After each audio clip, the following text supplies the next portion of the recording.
엄마의 말투 2 2번째 박완서의 소리죠. 자, 절정 부분. 인민군 군관에 의해 총상을 입은 오빠가 결국 숨을 거두는 장면이 되겠습니다. 이 작품은 나라고 하는 1인칭 서술자가 나오네요. 그죠? 나가 바라보는 어머니의 삶을 다룬 3편의 연작 소설 중 2번째입니다. 그래서 엄마의 말뚝 2 이렇게 되는 거예요. 6.25 전쟁 중에 아들을 잃은 어머니의 상처와 한을 다루고 있다. 1편 엄마의 말뚝 1은 해방 후 남편 없이 서울에 자리를 잡아 생활하는 어머니의 모습을, 3편은 수술 후 어머니가 돌아가시기까지의 경위를 보여준다면, 이 2편은 전쟁이 사람에게 남긴 깊은 상처와 분단의 비극을 보여주며 이에 대한 극복 의지를 잘 드러내고 있다라는 평가를 받습니다. 또한 한국 근대사의 격동기를 헤쳐온 어머니의 삶을 생생하게 그려냄으로써 여성 문학의 새로운 경지를 일군 작품으로 손꼽힌다 라고 보시면 되겠습니다. 그 후 그들은 곁금내기로 자주 우리 집에 드나들었다. 곁금내기? 곁금내기래요. 곁금내기? 이건 또 뭐야?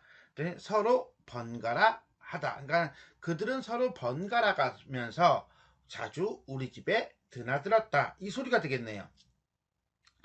그 중엔 보이부 군관도 있었는데 오빠에 대해 뭔가 눈치를 채고 있는 것 같았다. 이 뭔가 눈치를 채고 있었기 때문에 이 보이부 군관이 문제의 원인이 돼버리겠죠. 비극적인 사건이 일어나게 되는 하나의 어떤 단초, 계기가 된다라고 보시면 돼요. 우리하고 천연덕스럽게 고향 이야기나 처자식 이야기를 하다가도 갑자기 오빠를 노려보면서 딴 사람같이 카랑카랑한 목소리로 동무 혹시 인민군 군대에서 도주하지 않았어? 한다든가 동무 혹시 국방군에서 나고한 게 아니요? 하면 간이 콩할 만큼 오그라들었다. 왜? 뭐가 됐든지 간에 둘 중에 하나만 돼도 일단 뭐예요? 총살감이에요. 총살감. 빵야! 그러니까 한마디로 말해서 긴장감을 조성하였다 라고 보시면 되겠습니다. 그러나 오빠는 그들만 만나면 사색이 되어 떠는 증세가 그런 소리로 더해지거나 덜해지지 않았고, 그러니까 뭐야, 크게 변하지는 않았다는 거야. 놀랜다든가 아니면 벌벌 떨고 해가지고 상대방으로 하여금 어떤 빌미를 준다든가 그러진 않고, 인민군복을 보자마자 새로 생긴 실어증도 끝내 그대로여서 불구 노릇에 빈틈이 없었다. 불구 노릇에 빈틈이 없었다는 것은 뭐니까 뭐야? 그렇죠. 자, 일단 인민군 군복을 보자마자 새로 생긴 실어증이라고 하는 것은 전쟁 후유증이 계속 악화되었다는 것이고, 불구 노릇에 빈틈이 없었다라고 하는 것은 온전치 않은 사람 행세를 하며 위기를 모면하고 있는 상황이었다는 거예요. 그러니까 의도적으로 일부러 실어증이 생긴 것처럼, 제정신이 아닌 것처럼 그렇게 행동을 했다는 거죠. 문제는 우리였는데, 우리도 오빠가 불구가 된 걸 연기로서가 아니라 실제로 받아들이고 있었다. 결국 뭐야? 불구 노릇을 하던 것이 실제 상황이 되어버렸다. 슬프고 원통한 일이었지만 오빠가 치유될 가망성은 없어 보였다. 그러나 그 보이부 군과는 남달리 집요한 데가 있었다. 자, 요거는 남달리 집요한 성격이다. 인물의 성격을 직접적으로 제시하고 있어요. 위협도 하고 회유도 하고 때로는 애원까지 하면서 진상을 알고 싶어 했다. 그 집요한 성격을 조금 더 구체적으로 설명해주고 있네요. 어머니를 보면 딱 해줄까스. 아들 하나가 어쩌다 저 꼴이 됐을까. 그렇지만 배안의 불구라는 건요, 선천적인 거예요. 선천적 불구는 아니지. 선천적 불구만 아니면 고칠 수 있어. 자, 뭐 하고 있는 겁니까 지금? 살살 꼬드기고 있는 거죠. 우리 북방부 의술은 세계적이거든. 그러고도 가난한 사람을 우선이야. 내가 얼마든지 좋은 의사 보내줄 수 있으니까 바른 대로만 말해. 언제부터 저렇게 됐나? 라고 하는 것은 결국 뭐예요? 어머니에게 회유를 하고 있다, 꼬시고 있다 라고 보면 되겠죠. 자주 나들면서 언제부터인지 우리 어머니를 어머니라고 부르면서 한마디로 호칭을 통해서 심리적 거리감을 좁히고 이렇게 응석어린 반말짓거리까지 했다. 차고 모질게 굴 때보다도 그럴 때는 어머니는 벌벌 떨면서 횡설수설하기가 일쑤여서 라고 하는 거 보니까 뭐예요? 그렇죠? 적절하게 대처하지 못하고 순간 옆에서 보고 있는 나까지도 조마조마하게 만드는 그런 상황이 되는 거죠. 나를 불안하게 했다. 그러나 그가 돌아가면 어머니는 눈을 찡긋하면서 일부러 그랬다고 말해 나를 어이없게 했다. 사람이 살기 위해서는 못 익숙해질 게 없었다. 독사와 더불어 춤을 추는 것 같은 섬뜩하고 아슬아슬한 고개, 비유적 표현이죠. 독사가 누구예요? 그렇죠. 인민군 군관이 되겠죠. 그죠? 춤을 춘다는 건 뭐겠어요, 그러면? 관계를 유지한다라고 보시면 되겠고요. 비유법이면서 오빠의 과거를 의심하는 군관과 관계를 유지하며 위태롭게 살아가고 있는 모습이 되겠다. 하루하루를 넘겼다. 자, 여기까지. 오빠를 의심하는 인민군 군관으로 인해 불안한 나날을 보내고 있는 우리 모녀가 되겠습니다.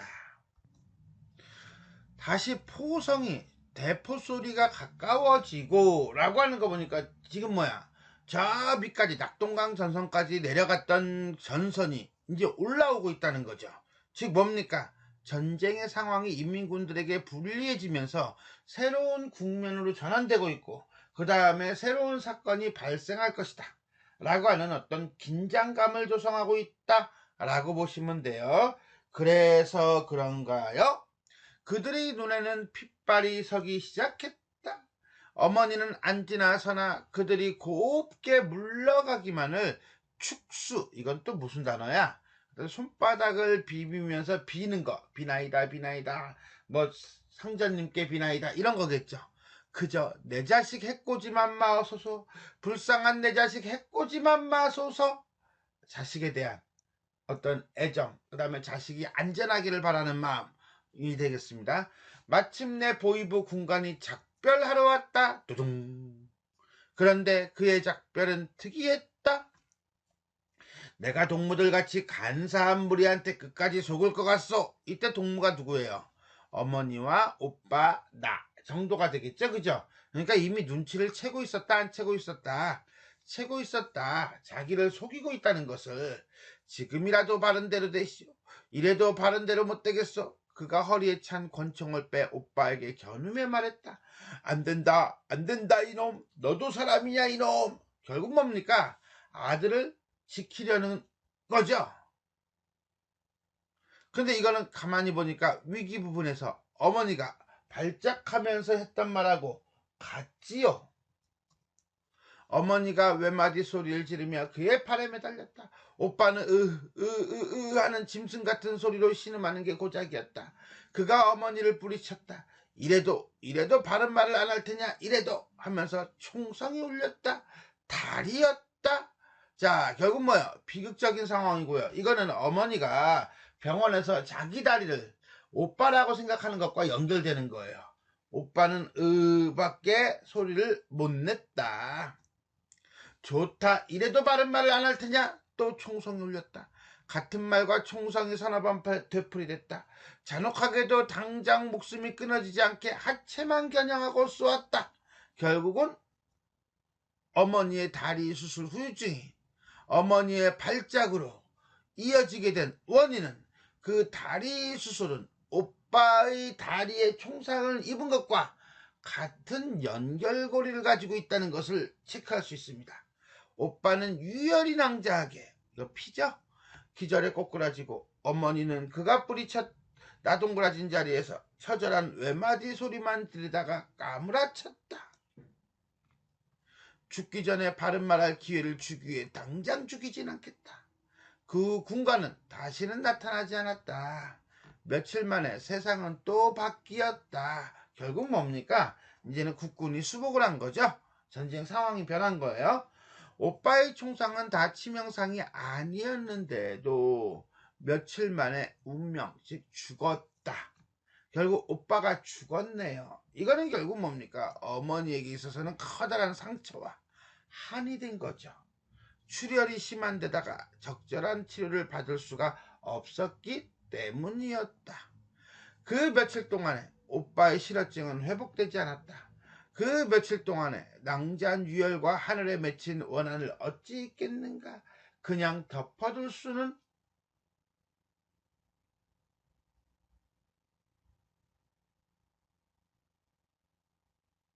있었다? 말이 좀 이상하죠. 덮어둘 수밖에 없었다. 이 소리가 되겠죠? 자, 그게 결국 뭐야? 덮어둘 수는 있었으나 상처와 한이 깊어 잊을 수는 없었다. 말이 좀 꼬였어요. 그죠? 결국 이 상처와 한이 어머니의 무엇을 발작을 가져오게 되었다. 라고 보면 돼요. 나는 남자를 만나 사랑을 하고 자식을 낳아 또 사랑하는 걸로, 어머니는 손자를 거두어 기르며 부처님에게 귀의하는 걸로 이렇게 살아가고 있었다는 거죠. 결국 인민군 군관에 의해서 죽임을 당한 오빠에 대한 이야기가 되었습니다. 여기까지가 엄마의 말뚝 절정 부분이 되겠습니다. 자, 지금까지 박완서의 엄마의 말뚝 두 번째 절정 부분, 인민군 군관에 의해 총상을 입은 오빠가 결국 숨을 거두는 장면, 한마디로 과거 부분이 되겠습니다. 지금까지 내용이 도움이 되셨다면 좋아요와 구독 버튼 눌러주시고요. 알람 설정 부탁드리겠습니다. 수고하셨습니다.